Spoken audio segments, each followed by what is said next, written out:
आप देख रहे हैं इंडिया टाउन न्यूज, भारत की बात।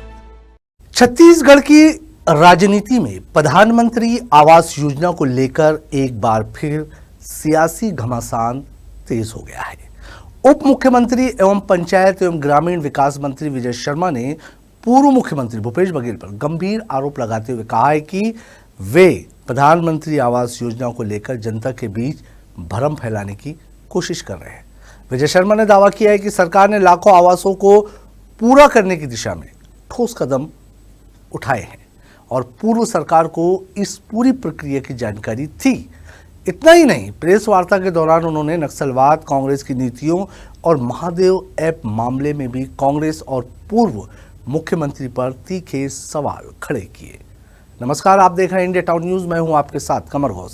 देखिए हमारी ये खास रिपोर्ट। प्रधानमंत्री आवास योजना को लेकर छत्तीसगढ़ में भाजपा और कांग्रेस के बीच बयानबाजी लगातार तेज होती जा रही है। उप मुख्यमंत्री विजय शर्मा ने मीडिया से चर्चा के दौरान कहा कि पूर्व मुख्यमंत्री भूपेश बघेल जानबूझकर तथ्यों को तोड़ मरोड़ कर पेश कर रहे हैं। उनका कहना है कि मुख्यमंत्री विश्वविद्यालय को लिखे गए पत्र में उन्होंने स्पष्ट रूप से 10,60,000 आवासों के पूर्ण होने का उल्लेख किया था। इसके बावजूद पूर्व मुख्यमंत्री जनता के बीच भ्रम की स्थिति पैदा करने की कोशिश कर रहे हैं।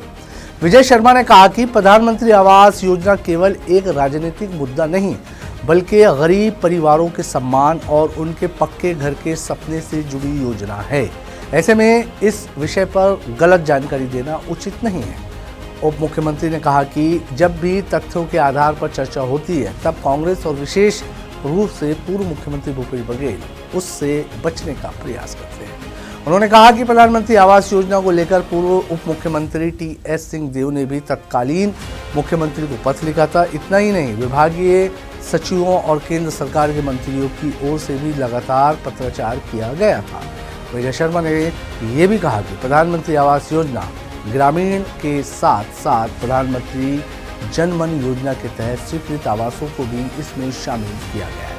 उन्होंने दावा किया कि सितंबर 2023 में कांग्रेस सरकार ने भी प्रधानमंत्री आवास की स्वीकृति दी थी। इसलिए अब इस विषय पर अलग बयान देना राजनीतिक विरोधाभास को दर्शाता है। उन्होंने क्या करके भ्रम फैलाने की कोशिश की है भूपेश बघेल जी ने, इसी को मैं आपको बताना चाहता हूँ। दो बातें होती हैं बहुत स्पष्टता से, एक बार आप उसको ध्यान करेंगे, और वो ये है कि आवास निर्मित हुआ तो इस वर्ष जो आवास निर्मित हुआ, इस वित्तीय वर्ष में जो पूर्ण हुआ, हो सकता है ये आवास इसी वित्तीय वर्ष में स्वीकृत किया गया हो सकता है ये आवास पूर्व के किसी वित्तीय वर्ष में स्वीकृत किया गया। प्रेस वार्ता के दौरान विजय शर्मा ने नक्सलवाद के मुद्दे पर भी कांग्रेस को घेरते हुए कहा कि कांग्रेस ने अपने कार्यकाल में नक्सलवाद को समाप्त करने के लिए कोई ठोस कदम नहीं उठाए। उन्होंने आरोप लगाया कि कांग्रेस की सोच और नीतियां इस गंभीर समस्या के समाधान में प्रभावी साबित नहीं हुई।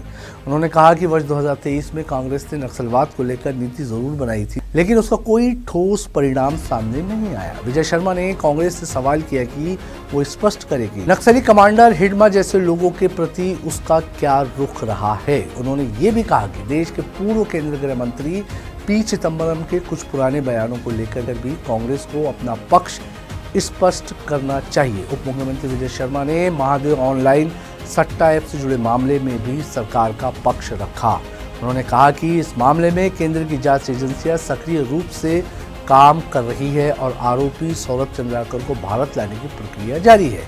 उन्होंने कहा कि जांच पूरी निष्पक्षता से होगी और जो भी दोषी पाया जाएगा उसके खिलाफ कानून के अनुसार कार्रवाई की जाएगी। किसी भी व्यक्ति को उसके राजनीतिक या सामाजिक प्रभाव के आधार पर राहत नहीं मिलेगी। जब उनसे पूछा गया कि भूपेश बघेल ने कहा कि इस मामले में उनके कई लोगों को एक्सपोज करने की कोशिश की जा रही है, तो विजय शर्मा ने पलटवार करते हुए कहा कि यदि कोई दोषी नहीं है तो जांच से डरने की आवश्यकता नहीं है। उन्होंने कहा कि जांच एजेंसियां अपना काम कर रही है और दोषियों पे कार्रवाई होना स्वाभाविक प्रक्रिया है। वहीं भूपेश बघेल ने भी एक प्रेस कॉन्फ्रेंस की, जिसमें उन्होंने प्रधानमंत्री आवास योजना पर भारतीय जनता पार्टी के जरिए किए गए कामों पर सीधा प्रहार किया और इल्जामात लगाए। क्या कहा भूपेश बघेल ने, आप खुद सुनिए।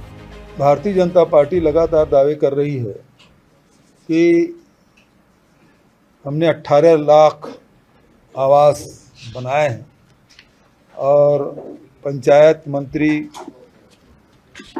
ने मुख्यमंत्री को पत्र लिखा कि 18 लाख आवास बने, जो पहली कैबिनेट में प्रस्ताव मतलब कैबिनेट में प्रस्ताव पारित किया गया था। लेकिन दूसरे तरफ उन्हीं के सांसद, रायपुर शहर के लोकप्रिय सांसद बृजमोहन जी ने जो पत्र लगाया था और लिखित उत्तर में माननीय मंत्री जी ने दिया है, वो लगभग 10 लाख का। ये दो आंकड़े हैं और ये 8वें महीने का है जो जानकारी है, और ये 9/6/2026 को लिखा गया पत्र है।